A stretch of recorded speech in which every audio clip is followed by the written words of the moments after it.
Ang susunod na palabas ay may nagmumura. Kaya putang ina, wag na kayong manood. Hi, ako si Baby Bear. Wala akong pake. Ako si Doray. At ako naman si Unggoy. So ano naman kabaklaan ang kailangan mo? Gusto ko sana makauwi na sa amin at makita ang aking nanay at ang aking kapatid. Maaari niyo ba akong ihatid, ha? Sure. Oo naman. Yay! Group hug! Anong nakakatawa? Ay! May pagong! Mukhang hindi sila makaalis kasi hindi niya magising yung anak niyang tatanga-tanga. Tulungan natin gisingin ang kanyang anak.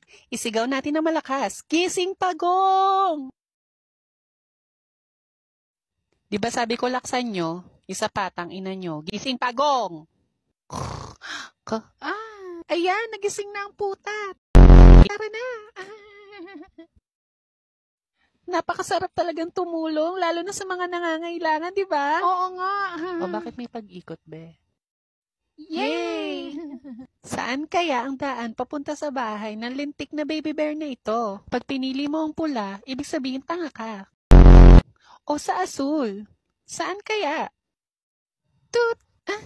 Tama! Sa asul! Tara na, ihatid na natin ang mukhang unggoy na bear na ito. Oo nga, mas mukha pa siyang unggoy kesa sa akin.